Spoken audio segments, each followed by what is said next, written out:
Okay, ito po ang inyong Pinoy Firearms Instructor at welcome po dito sa ating munting YouTube channel. At bago ako bumati at magpasalamat, ay gusto ko lang munang basahin ang katanungan ni Jomela Jomela Jo Jomela Lejo Jomela Lejo. Okay. Sabi niya, sir, natural lang ba sa mga pistol ang bullet sit back pag laging nagcha-chamber load, pag laging nagcha-chamber? Okay, yung mga bala na umaatras yung yung head, so umiiksi. At isasama ko na rin yung katanungan ni Emer Basal.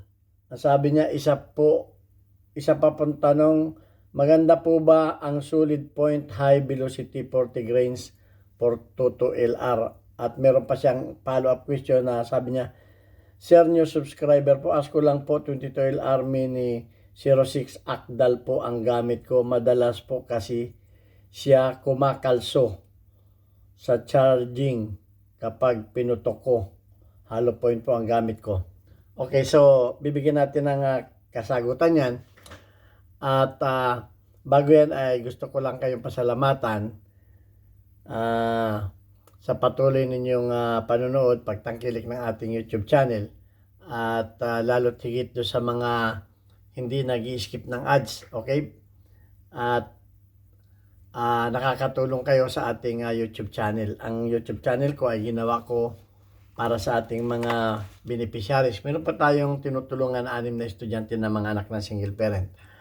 Doon siya nagsasabi na ako'y malimos, ako po ay maganda ang kita dito sa ating kumpanya. 20 years na po ako nagtatrabaho dito sa Kuwait, sa Medin Shooting Range bilang isang firearms instructor, gunsmith. At wala na tayong pinapag-aral, kaya naisipan ko na gumawa ng YouTube channel para itulong naman ito sa mga anak na single parent. 6 po yung tinutulungan natin. Kaya nga po yung inyong mga pag hindi pag-skip ng ads ay nakakatulong para sa kanila. So yan, at pasasalamatan ko rin yung mga nagpadala dito sa ating GCash number. At gayon din yung nagpadala sa ating premiere videos, yung mga nagpalipad. At yan ay nakakatulong. Ngayon, pinaghahandaan naman natin ay yung darating na pasukan na pambili naman ng mga school supplies ng 6 na mga bata. Okay, sana may mga tumulong pa uli at maraming salamat sa inyo. Ayan, at sasagutin na natin yung katanungan na maganda po ba ang solid point high velocity 40 grains? Actually, unahin natin sa mga 22 LR. Okay, ay hindi ako, kahit sa mga hindi ako nag-advise ng mga hollow point. Gusto ko yung mga solid point. Mga ganitong solid point. Lalo kong lead. Lalo dito sa mga 22 na lead. Dahil yung sinasabi ni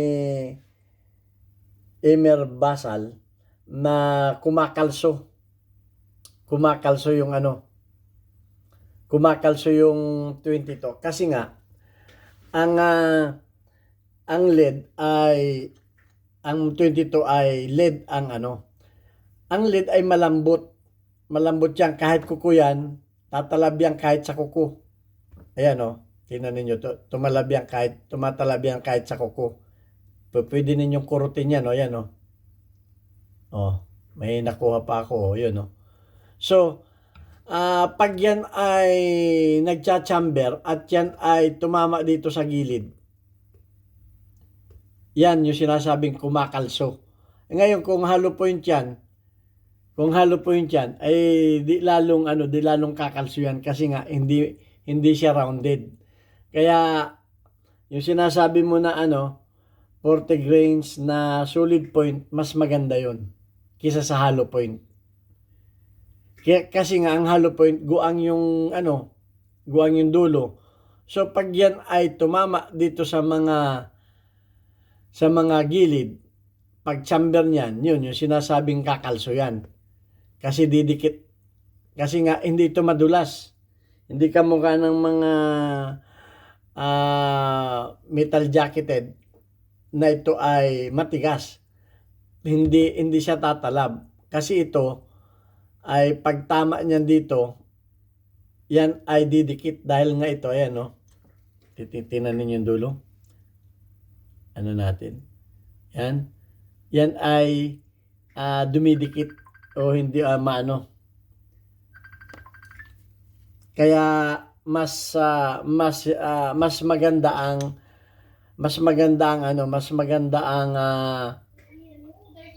nagmagawa ko ng video mamaya na. Mas maganda ang pointed o solid point sa mga bala. So ayan ang aking advice at para ninyo maiwasan yung labis na pagkalso sa mga chamber ay ginagamitan ko ito ng Dream Mill at tinatanggal ko yung gilid, yung talas. Ito ang tinatawag na throating. Lagi ko ito sinasabi, pero wag ninyong lalakihan. Kasi pagka naman pinaluang naman ninyo yung outer niyan, ay magiging unsupported yung inyong puno ng bala at posibleng mabutas ito, sumabog dito sa puwet, yun ang tinatawag na backfire, o di kaya ito ay lumulubo. So hindi advisable yung kinakailangan ay yung talas lang ang tatanggalin ninyo, yung talas. At itong ramp ay inyong pakikinisin, laging malinis yan. Okay, wala yung wala yung ibig sabihin na yan, na medyo magaspang. Para pag tama ng bala dyan, at yan ay gumilid rito, hindi kumapit ito, hindi kumalso. Dapat ito ay medyo rounded yung itong gilid. Tanggalin ninyo yung gilid nito. Inuulit ko ha, yung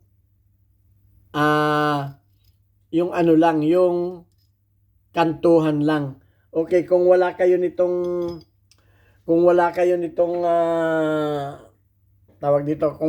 nitong Dream Mill, ay pwede naman kayong kumuha ng kapirasong liha. Example, itong liha na ito, ang number ng liha ay mga 300, 320 or 620. Okay, ang gagawin lang ninyo ay kukuha lang kayo ng isang maliit na round bar, itong kamukha nito, at inyong ikutin ito sa liha. Yan, ikutin ninyo sa liha yan. Ganyan. Yan. Mas maganda, mas maliit. Pagkatapos ay inyong aanuhin yung kanto. Papatayin ninyo yung kanto, gaganon-ganonin lang ninyo. Okay? Yung kanto lang ha, o hindi yung loob.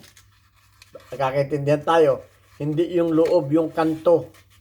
Yung bukana. Okay, yung entrada. Ito, gaganituhin lang ninyo. Gaganyanin lang ninyo para mawala yung talas niya. Okay, yan ang throating na tinatawag. Okay ha, ganyan lang. So, yan ang gagawin ninyo sa mga 22 at hindi ko ina-advise sa mga 22 yung hollow point. Lalo kung sa mga semi-auto o full auto. Nagkakaproblema talaga. Dahil nga yung hollow point ay hindi maganda yung dulo. Once na yun ay tumabi, ayun na nga, kumakalso na. So, yun lang masasabi ko dyan sa tanong na yan. So, doon naman sa mga normal ba yung mga bala na nagsisit back? Okay, yung kamukha nito. Ibig sabihin, umiksi na. Meron kasing grabe. Yan, umiksi na yung ganon din kasi ang problema niya, kaya nagsisit back. Pagpasok niya sa rampa, ayun, tatama dito sa gilid at umiiksi yung ano. Pagka may bala kayong setback na ganito, may video na tayo, hindi ko na ina-advise na iputok pa ninyo. Kasi itong ganito, malakas na ang pressure nito. Pwede ninyo siyang iputok, pero in your own risk. Puputok pa ito. Pero risky dahil malakas na ang pressure ng mga ganito. So baka maka-aksidente pa. Baka masira pa yung baril ninyo o ano. Huwag na kayong manghinayang sa isang bala. Ito naman ay naibabalik kung meron kayong bullet puller. Naibabalik yan. Okay, bullet puller ang ginagamit. Huwag ninyong pupukpukin. Huwag ninyo itong pupukpukin. Meron talagang ginagamit yan. Ito yung bullet puller na ginagamit para maibalik yung ano niyan. So, huwag kayong basta pukpok ng mga bala. So, ang isa pa ay ganun din. Kinakailangan din ninyong i-throttling. Kailangan din ninyong i-throttling. Tatanggalin din ninyo yung mga gilid, yung ano ng gilid, at huwag din ninyong iano para maiwasan ninyo yung pag-sitback ng mga bala. Kasi nga pag yan ay tumatama dito minsan sa mga gilid-gilid, yun ang nagiging problema. At isa pa, huwag ninyong paano yun ito? Huwag ninyo itong palalalimin papunta doon sa loob. Kasi may video na rin ako nito, panoorin ninyo. Ang nangyayari niyan ay gumaganyan, nagkakalso din, hindi umaangat yung puwet dahil nga lumalim na itong ilalim na ito. Huwag ninyong palalalimin itong ilalim na ito. Okay, ganun din yan. Tatanggalin ninyo yung kantuhan dito, yung kantuhan lang, yung talas. Okay? At kung wala din kayong pinagsabay ko na rin yung na yan sa 22 at saka dito sa mga 9mm, 45 sa mga pistol. Okay? Ganon din ang gagawin ninyo. Kumuha kayo ng liha at ganunin lang ninyo. Tanggalin lang ninyo yung gilid. Yung gilid wag yung baba dito, wag yung baba. Wag yung ramp. Kasi pag yung ramp niya man ay umabante na yan, ay kakalso ang inyong bala. Okay, may video na tayo niyan. Pinaliwanag ko na rin yan. So, ganun lang ang gagawin ninyo para maiwasan ninyo. At kaya nga yung mga hollow point ay hindi ko rin ina-advise kasi nga yan ang prone yan sa mga malfunction. Yung mga hollow point. Kasi nga hindi rounded yung dulo. Baka ikompromiso kayo niyan. Okay, alamin ninyo yung baril ninyo kung namimili ng bala. Meron talagang namimili ng bala na baril. Alamin muna ninyo. Baka gamit kayo ng mga hollow point. Maganda yung hollow point, sure ball. Pero pag bumatangal naman, ay kayo ang sure ball. Yun naman sinasabi ko sa inyo. Alamin muna ninyo yung baril ninyo kung yan ay namimili ng bala. Kasi nga, ang mga hollow point ay prone sa malfunction. Mas maganda talaga yung ball. Pinakamaganda na yung ball dahil napakaswabing pumasok niya sa chamber. Walang kasabit-sabit niyan. Okay, hindi ko pinipintasan yung mga hollow point na yan. Pero baka yan na magpahamak sa inyo pag yan ay bumatangal. Ang sinasabi ko, alamin ninyo yung baril ninyo kung yan ay namimili ng bala. Meron talagang baril na hindi umuobra ang mga hollow point. Meron talaga. At ang isang remedyo nga dyan ay i-throttling ninyo ng maayos. Alamin ninyo. May video po tayo ng pag-throttling complete kung paano ang ginagawa. So, may video rin tayo kung paano ang pagpapalis. Mas maganda yung pinapalis din yan. May video rin tayo yan. Panoorin din ninyo yan. Hindi ko na yan. At yung nagsabi sa akin, nagandahan ko ang paliwanag. Ayan lang ang kaya kong paliwanag. At kasi may nagsabi, gandahan ko daw ng paliwanag. Yun ang kaya kong paliwanag. Ito ang kaya kong paliwanag. Ngayon, kung may paliwanag kayong mas maganda, ay ipaliwanag ninyo. Welcome naman dito sa ating YouTube channel ang mga pagpapaliwanag. At ina-appreciate ko yung inyong mga comment. Yung mga dagdag na paliwanag ninyo ay ina-appreciate ko yan dahil yan ay napapakinabangan din ng ating mga subscribers. At hindi ko naman sinasabi na ako ay perfecto na.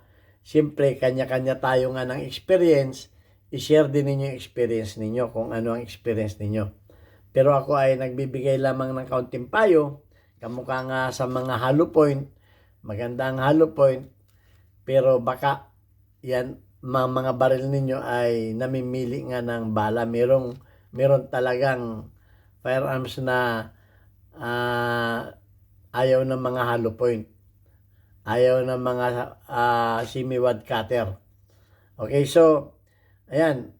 At ako talaga, ang ginagamit ko lang ay sure bull. Magandang